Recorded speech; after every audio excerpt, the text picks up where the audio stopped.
This is it. The supposedly greatest species of all, built for endurance, intelligent, strong. That was what they told us. A worthy opponent. They were all wrong. Against our mighty armada, their ships were but a nuisance. Their soldiers were nothing but flies to our superior soldiers, able to cut them in droves. We thought we had found them, a species finally worth conquering, and yet, again and again, they disappoint us. We came to a galaxy of weakness. Every single world and its people now are a part of our empire. They lay on their knees as slaves. They called upon allies. They made a coalition to fight against our might. They failed. Every single one of them talked about a superior species that they are sure to win against us. They talked of their intelligence and thirst for war and conquest, and yet known to be the most peaceful. They say they are predator, yet they feel empathy. How could a contradicting species even come to be? We had to find out. It took us a long time and more than 100 planets and species enslaved before we came upon our long-awaited enemy. Their craft were blocky, filled with whatever kind of weapon one could muster.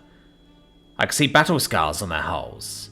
Humanity is not foreign to war.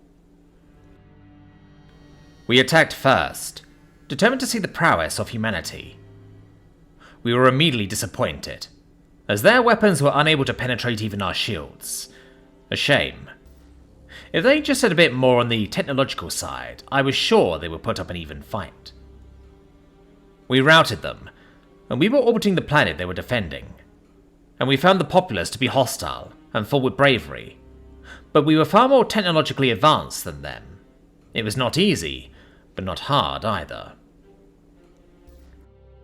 This cycle continued for a few years. We fought their route and we conquered the planet. That was until the next battle. The battle started, but rather than commit to the battle, they simply unloaded ammunition, then left. A weird movement. We came to know this tactic as guerrilla warfare, wherein a force engages in skirmish killing as much as possible, then simply leaving before we could retaliate. This continued as we slowly advanced to the human home system. It was a what they call as Kuiper belt that we faced true resistance. Thousands of ships now sporting unknown weapons were spotted. We were a few light years from the ship when they began firing. We thought nothing of it. Their weapons were obsolete after all. That wasn't until a few of the ships blew up in dark void, disintegrating before our very eyes. They had scored their first kills. We rushed into range in order to stop them from firing again. A few more ships lay waste, but we were in range. The battle was fierce and they fought like animals. We scored a few kills, but so did they. But we were far more numerous, so they fled, jumping into our equivalent of FTL. We held ground to repair and recover our lost forces. We had already requested for more fleets to our location. We bolstered our numbers, and we advanced again. On the planet of Neptune, we engaged again in combat. The same happened at the Kuiper belt, with us routing the human fleet. Again, we stopped and bolstered our casualties. Both happened in Uranus and Saturn. On Jupiter, ground campaigns had to be made. It seems the madmen called humanity had taken home on its moons, some of which they turned into fortresses. It took us around 3 months to take control of the moons before assaulting the planet. Being a hostile planet, we almost never had believed the rumors of human colonies on Jupiter were even possible, if we had not scanned the planet. It took us even longer, around a year, to clear the planet of humanity. Most were enslaved, many fought and died. An admirable yet futile attempt. On the asteroid belt, humanity again employed their guerrilla tactics. Some ships were damaged but not out of the fight. Then finally, Earth, the human homeworld. There we saw how gigantic the human ships really are. Thousands upon thousands of ships were blocking the planet, covering it like a big screen. We were now excited. A species will defend their homeworld fiercely, this we knew. It was about to be a good fight. The darkness of the void was filled with laser fire, cannon projectiles, missiles and more, blanketing the dark with the greatest fight of our lives. They fought bravely, with courage and determination. They scored many kills, but then again, they were far technologically inferior to us. Slowly but surely, we whittled their numbers, for each one of ours took 4 or 5 of them.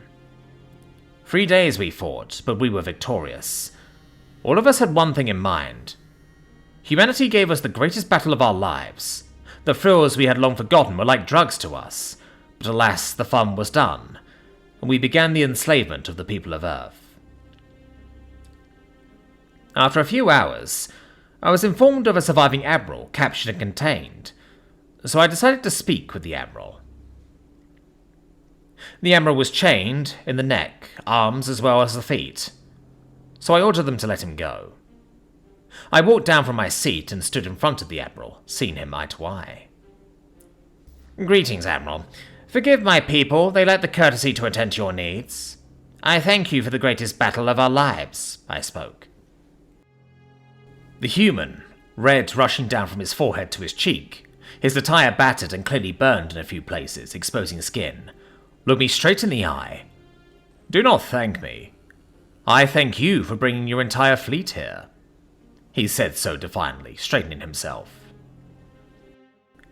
I did bring most of our ships to the battlefield, leaving a small contingent to protect our slaves. "I do not understand, human. Your world is about to be conquered, and yet you stand there, as if you had already won. Where does this confidence come from?" I asked. As an explosion was heard, and yet we saw none of our ships were on fire nor blowing up. Weird. I forgot about the human. "You think you won here?